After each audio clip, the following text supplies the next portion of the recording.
అందరికి నమస్కారం. నేను శిరీష. ప్రస్తుతం మనతో పాటు ఉన్నారు ప్రముఖ ఆధ్యాత్మికవేత్త జ్యోతిష్య పండితులు పవన్ కుమార్ శర్మ గారు. గురుగారితో మాట్లాడదాం. నమస్కారం గురుగారు. శ్రీమాత్రే నమః. గురుగారు, విశేషంగా మరి ఈ యోగాది నుంచి తులారాశి వారికి ఎలా ఉండబోతుందంటారు? ఎలాంటి జాగ్రత్తలు తీసుకోవచ్చు అంటారు? ఈ నవగ్రహాల ప్రభావం ఈ సంవత్సరం ఈ రాశిపై ఎలా ఉంటుందంటారు? శివాయ గురవే నమః. శ్రీ మహాగణాధిపతయే నమః. తులారాశి వారిని మనం పరిశీలించినట్లయితే ఈ సంవత్సరంలో చిత్తా నక్షత్రం 3-4 పాదాల వారు, స్వాతి నక్షత్రం 1, 2, 3, 4 పాదాల వారు, అలాగే విశాఖ నక్షత్రం 1, 2, 3 పాదాల వరకు తులారాశిలోకి వస్తారు. వీళ్ళ ఆదాయం 5, వ్యయం 14, ఖర్చులు ఎక్కువగా ఉండడం, అలాగే ఆ రాజపూజ్యం 6, అవమానం 3, ఇంతవరకు వీళ్ళ విషయం మనకు కనపడుతుంది. అలాగే ఈ రాశి వారికి జూన్ 1వ తారీఖు వరకు సుమారుగా గురుగ్రహం 9వ స్థానంలో రజితమూర్తిగా సంచారం చేస్తున్నాడు. అంటే 50% ఫలితాన్ని చక్కగా ఇస్తున్నాడు.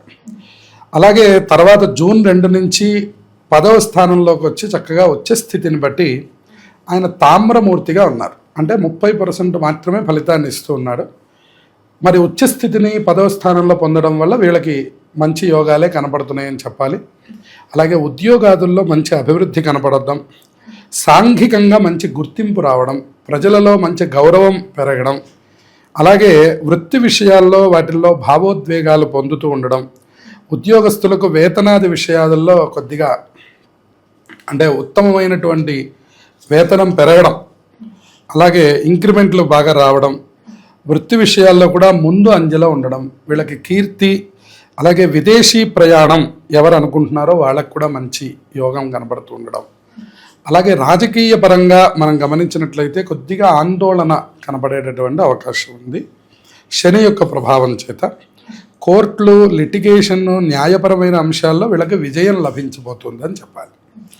అంతేకాకుండా విద్యార్థులు చక్కగా మంచి జ్ఞాన సముపార్జన చేయడం, మంచి పరీక్షల్లో బాగా రాయడం, మంచి ఉత్తీర్ణతను సాధించడం విద్యార్థులకి కనపడుతుంది.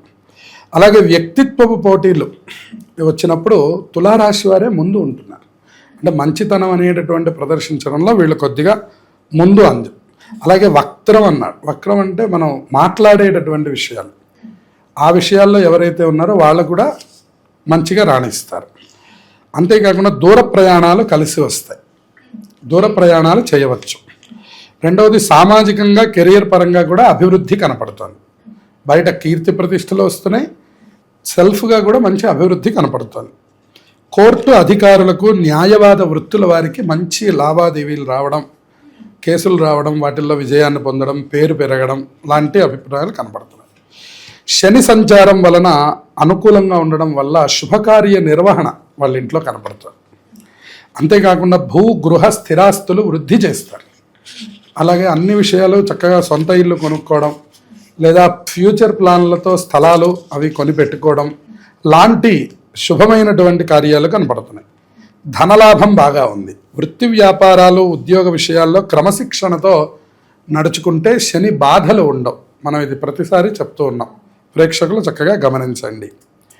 వృత్తి విషయంలో మంచి అవకాశాలు, విదేశాల నుండి అధికమైనటువంటి ధనలాభాలు రావడం, అంటే ఉదాహరణకి సాఫ్ట్వేర్ రంగం వారికి మంచి ప్రాజెక్టులు రావడం, దాంట్లో బాగా రాణించగలగడం కనపడుతుంది.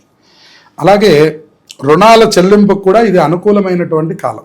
ఉదాహరణకి రుణ బాధలో ఉన్నటువంటి వాళ్ళు ఈ రుణములను ఇప్పుడు తీర్చగలుగుతారు ఈ సంవత్సరంలో బాగా.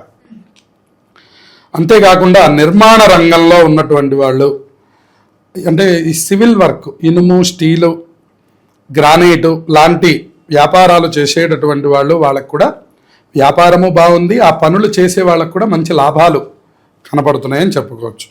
మే, జూన్, జూలై నెలల్లో ప్రయాణాలు తగ్గించుకుంటే మంచిది అని చెప్తాను. అలాగే ప్రతి పనిలోనూ కూడా కొద్దిగా శాంతంగా ఉండడం, సహజంగా కొద్దిగా తొందరపాటుగా మాట్లాడేటటువంటి స్థితి నుంచి కొంచెం తగ్గించుకుంటే మంచిదని చెప్పాను. రాహుకేతువులు అనుకూలమైన ఫలితాలనే ఇస్తున్నారు. ఇతర దేశాలకు వెళ్ళి చదువుకొని మరి చక్కగా సృజనాత్మకంగా రాణించగలుగుతారు. అంటే చదువు కోసం ఎవరు విదేశాలకు బయలుదేరుతున్నారో వాళ్ళకి ఇది చాలా అనుకూలమైనటువంటి కాలం. అక్కడున్నటువంటి వాళ్ళు ఉద్యోగాల్లో కొద్దిగా వాళ్ళ ప్రదర్శనలు చేస్తూ ఉండడంలో కూడా వీళ్ళకి అనుకూలమైన కాలం కనపడుతుంది అని చెప్పుకోవచ్చు. నూతన పరిశోధనలు చేసేటటువంటి వాళ్ళు కూడా గుర్తింపును పొందుతారు. నూతన పరిశోధనలు అంటే వాళ్ళకి సైంటిస్ట్ లాంటి వాళ్ళు. అనేక రకాలుగా కృషి అధ్యయనం చేసి కొత్త విషయాలను కనిపెడతారు వాళ్ళు.